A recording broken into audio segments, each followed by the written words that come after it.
Welcome to our channel. నేను మీ Prashanth.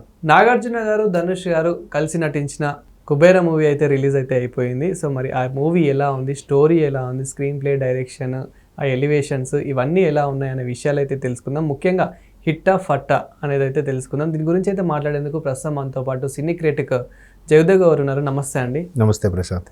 Sir, Kubera movie అయితే release అయితే అయిపోయింది. సో ఆ స్టోరీ కానివ్వండి, ఆ ఎలివేషన్స్ కానివ్వండి, ముఖ్యంగా వీళ్ళిద్దరి కాంబినేషన్, నాగార్జున గారిది, ధనుష్ గారి కాంబినేషన్ కుదిరిందంటారా? కాంబినేషన్ కుదరడానికి అసలు మీ క్వశ్చన్ రాంగ్. ఎందుకంటే ఇవాళ రేపు పెద్ద పెద్ద స్టార్సే కలిసి చేస్తున్నప్పుడు ఒక సీనియర్ యాక్టర్, ఇప్పుడు ఒక ప్రెజెంట్ స్టార్ కలిసి, senior super star, present star, Nagarjuna garu senior star super star, Dhanush గారి ప్రెజెంట్ ఉన్న సూపర్ స్టార్. సో ఇద్దరు కలిసి చేయడం అనేది ఒకటి భాషా భేదాలు లేకుండా వచ్చే కలెక్షన్స్కి దోహదపడుతుంది. నాగార్జున గారు లాంటి వాళ్ళు ఉండడం వల్ల తెలుగులో కూడా మనం బాగా ఆడుతుంది. ధనుష్ గారు ఉండడం వల్ల ఇంకా తమిళ్లోనే చెప్పక్కర్లేదు. ఇకపోతే ధనుష్ గారికి, నాగార్జున గారికి బాలీవుడ్ మార్కెట్ కూడా ఉంది. ఆల్రెడీ ధనుష్ గారు కొన్ని వెబ్ సిరీస్ కూడా చేశారు కాబట్టి.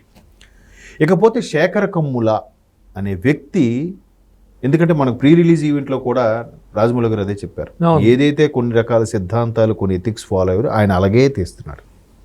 ఏది కూడా సరదాగా ఒక different picturization, different taking, dialogues modulation కూడా ప్లీజ్ రా, యూ కమ్రా, ఇట్లా ఉంటాయి. మామూలుగా college students English Telugu mixing ఎట్లా మాట్లాడుకుంటారో అలా న్యాచురల్గా ఉంటాయి సంభాషణలు కూడా.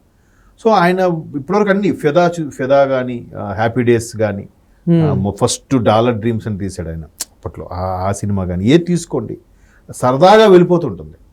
సో అటువంటి శేఖర్ కమ్ముల గారి సినిమా అని అంటేనే గోదావరి చూడండి, నిజంగా గోదావరి తల్లి అంత ప్రశాంతంగా ఉంటుంది.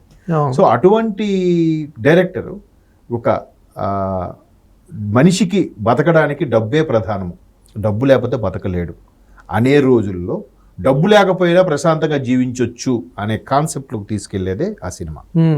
అంటే కొంతమంది బిజినెస్ మ్యాన్లు, ఇప్పుడు చాలామంది చాలా సందర్భంలో చెప్పేది ఏంటంటే ప్రతి ఇండస్ట్రీ సొసైటీని శాసిస్తుంది ఒక పొలిటీషియన్ అనుకుంటాం, కానీ ఆ పొలిటీషియన్ వెనక ఒక బిగ్గెస్ట్ బిజినెస్ మ్యాన్ ఉంటాడు, ఒక ఎంటర్ప్రెన్యూర్ ఉంటాడు అనేది చాలా సినిమాలో చూపించారు. ఎస్పెషల్లీ ధృవ లాంటి సినిమాలో ప్రూవ్ చేశారు. సో ఇక్కడ కూడా అటువంటి జానర్నే టచ్ చేస్తూ శేఖర్ కమ్ముల టేకింగ్ ఎట్లా ఉంటుందో తెలుసు. పైగా భారీ క్యాస్టింగ్, అంటే నాగార్జున గారు, ధనుష్ గారు, రష్మిక గారు ముగ్గురు. రష్మిక గారు కూడా పాన్ ఇండియా లెవెల్లో మంచి ఇమేజ్ ఉన్న యాక్ట్రెస్ అండ్ హీరోయిన్ కదా. సో అటువంటి వాళ్ళతో శేఖర్ కమ్ముల మనిషి పర్సనాలిటీ బక్కపలచగా ఉండి చూస్తే ఈయన ఇంత బాగా డైరెక్ట్ చేయగలడా అనిపిస్తుంది. అంత బాగా చేశారు, చూపించారు కూడా. అంటే నాగార్జున గారికి చాలా, ఒక విధంగా చెప్పాలంటే మంచి క్యారెక్టర్ పడింది. అవును, ఒక విధంగా మల్టీ స్టార్ అని అనుకోవచ్చు ఇది. కాబట్టి కొంతమంది నాగార్జున, ఇప్పుడు అందరికీ అఖిల్, నాగ చైతన్య తెలుసు, కానీ నాగార్జున ఏం తెలుసు ఇప్పుడు జనరేషన్ వాళ్ళకి అంత, అంటే చాలామంది తెలుసు సోషల్ మీడియా, టీవీలు వచ్చాక. But Nagarjuna garu senior super star కాబట్టి మల్టీ స్టార్ అని అనాలేమో. సో అటువంటి నాగార్జున గారి పెర్ఫార్మెన్స్ ఏదైనా ఎంత బరువుగా ఉన్నదని బాగా చేయగలరు, ఎందుకంటే చేశారు కూడా. మనంలో కూడా చూడండి ఎంత బాగా బ్యాలెన్స్ చేశారు, అటు నాగేశ్వరరావు గారిని, ఇటు నాగ చైతన్యని, రెండు జనరేషన్లు బ్యాలెన్స్ చేస్తూ టైం లైన్లోకి వెళ్ళి వాళ్ళ పిల్లలు పేరెంట్స్ వీళ్ళుగా, వీళ్ళ పేరెంట్స్ వాళ్ళుగా పుట్టిన దాన్ని అక్కడ విజయ్ కుమార్ కే డైరెక్టర్ ఎంత బాగా చేశాడు, దాన్ని ఒక యాక్టర్గా బ్యాలెన్స్ చేయగలిగారు నాగార్జున గారు. సో ఇక్కడ కూడా ఆ బ్యాలెన్స్ చేశారు. ఒక సాధారణ వ్యక్తిని, డబ్బుతో సంబంధం లేకుండా ఆత్మీయ అభిమానాలతో ఏదో సాదాసీదాగా గడిపే వ్యక్తిని తీసుకొచ్చి అటువంటి వ్యక్తిని తయారు చేసి వాళ్ళు చేసే స్కామ్లో వీళ్ళని, అంటే ఆఫ్కోర్స్ ఇవన్నీ చెప్పేస్తే మళ్ళీ సినిమాకి బాగుండదేమో. సరే చూడండి, థియేటర్లో అయితే చూడండి. అంటే శేఖర్ కమ్ముల అనామిక అనే సినిమా కూడా చేశారు అక్కడ సమ్ బాలీవుడ్లో, ఆవిడ చేసిన దానికి సూపర్గా బాగా హిట్ అయిందని ఇక్కడ రీమేక్ చేశారు. సో అది కూడా చాలా బాగా చేశారు నయనతారతో. ఎంత బాగా టేకింగ్ ఉంటుందంటే కొన్ని క్యారెక్టర్లు కూడా ఇంట్రడ్యూస్ చేసి చాలా బాగా తీశాడు ఆయన.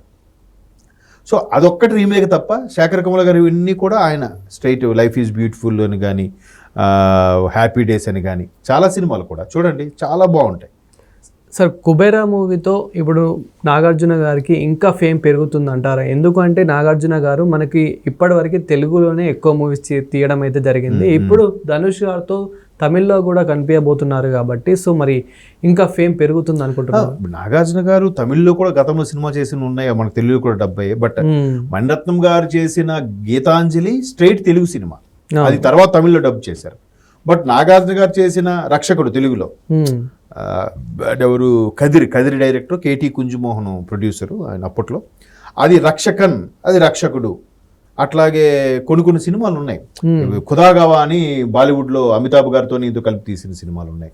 క్రిమినల్ అనే సినిమా హిందీలో రీమేక్ చేశారు.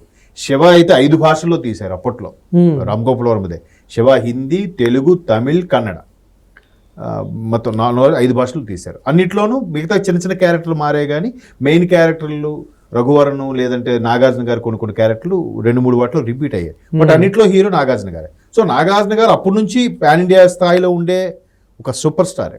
ధనుష్ కూడా ఇప్పుడు ఓటీటీ ప్లాట్ఫామ్ వచ్చాక మంచి ఇమేజ్తో ఉన్న స్టార్ హీరో.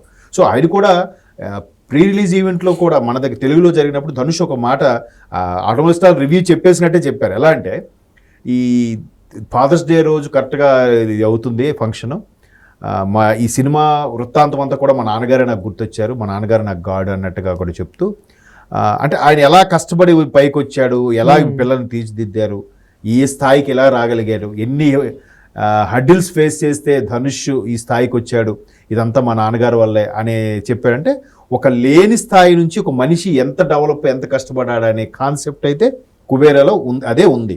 బట్ అటువంటి వాడిని కొంతమంది స్వార్థపరులు ఆయన ఎలా ఉపయోగించారు, ఆ ఉపయోగిస్తే ఆయన మొత్తానికే ఆ సంఖ్యలు తెంచుకొని బయట ప్రపంచంలోకి ఎలా వెళ్ళాడు, అక్కడ వెళ్ళినప్పుడు ఆయనకి దోహదపడింది, సాయపడింది ఎవరు అంటే హీరోయిన్ రష్మిక గారు. సో అయినప్పటికీ అంతమంది పెద్ద గ్యాంగ్స్ మధ్యలో, లేదా గ్యాంగ్స్ అనుకోవాలి ఒక విధంగా, ఆ డబ్బున్నోళ్ళు కాబట్టి, అటువంటి వాళ్ళ నుంచి ఎలా ఫేస్ చేశాడు, ఎలా బయటపడ్డాడు వాటి నుంచి అనేదాన్ని ఈ కుబేర కాన్సెప్ట్. సినిమా అయితే అంటే టేకింగే మెయిన్ అక్కడ. అందులో ధనుష్ ఎటువంటి క్యారెక్టర్కైనా సూట్ అయిపోయే హీరో ఆయన. మీరు చూడండి, క్లీన్ షేవ్ చేశాడంటే ఇంటర్మీడియట్ కుర్రాడంటే నమ్మేస్తారు, లేదు మీసాలు గడ్డాలు పెంచాడంటే ఏదో పెద్ద డాన్ లాగా కనిపిస్తాడు, మామూలుగా ఉన్నాడంటే ఒక మిడిల్ క్లాస్ ఫ్యామిలీ పర్సన్ లాగా ఉంటాడు. కాబట్టి ఏది ఏమైనా ధనుష్ అన్ని రకాల పాత్రలు చేయగలుగుతారు. ఈవెన్ నాగార్జున గారు కూడా భక్తిరస పాత్రలే చేయగలిగిన వాడు ఇలాంటివి ఈజీగా చేయగలుగుతాడు ఆయన. సార్ మూవీ అంతా స్టోరీ పక్కన పెడితే కనుక ఆ స్క్రీన్ ప్లే కానివ్వండి, డైరెక్షన్ కానివ్వండి, ఆ ఎలివేషన్స్ కానివ్వండి, ఆ బ్యాక్గ్రౌండ్ స్కోర్ కానివ్వండి, సో ఎలా అనిపించింది? బ్యాక్గ్రౌండ్ స్కోరు మ్యూజిక్ డైరెక్టర్కి ఆయన కొత్తవాడు. తర్వాత ఈ ఎలివేషన్స్ కొన్ని అంటే శేఖర్ కమ్ములో అది హీరో ఎలివేషన్స్ అంతగా ఉండవు, మామూలుగా మన పక్కింటోడు ఇదంటోడు అన్నట్టుగా ఉంటాయి. అక్కడక్కడ కొన్ని ఎక్స్పెక్టెడ్ సీన్స్ వచ్చినా కొత్తగా ఉంది అంతే. అంటే వీళ్ళిద్దరూ నాగార్జున గారు, ధనుష్, వీళ్ళిద్దరూ కలయిక అనేది ఒక కంప్లీట్ తమిళ్ అండ్ ఒక కంప్లీట్ తెలుగు పర్సన్, ఇద్దరు సూపర్ స్టార్లు. సో రష్మిక అంటే హీరోయిన్కి మనం ఎప్పుడు హీరోయిన్ ఓరియంటెడ్ అంతగా ఉండవు కాబట్టి తన పెర్ఫార్మెన్స్ తను బాగానే చేసింది. ఒక మామూలుగా సాధారణమైన అమ్మాయిలాగా, ఎంతవరకు కొంచెం పాస్ట్గా కనిపించింది కదా అన్నింటిలో కూడా. ఇప్పుడు చావాలో యువరాణిలా కనిపించింది, యానిమల్లో పెద్ద డబ్బున్న అమ్మాయిలా కనిపించింది, ఇందులో ఒక మిడిల్ క్లాస్ అమ్మాయిలా కనిపించడం, ఆమె పాత్ర వరకు న్యాయం చేయడం చేసింది. ఇక ధనుష్ అంటే చెప్పక్కర్లేదు, ఎటువంటి క్యారెక్టర్ అయినా ఆయన చింపేస్తాడు. నాగార్జున గారు కూడా ఆ బరువైన పాత్రని బ్యాలెన్స్ చేయడంలో చాలా బాగా చేశాడు ఆయన.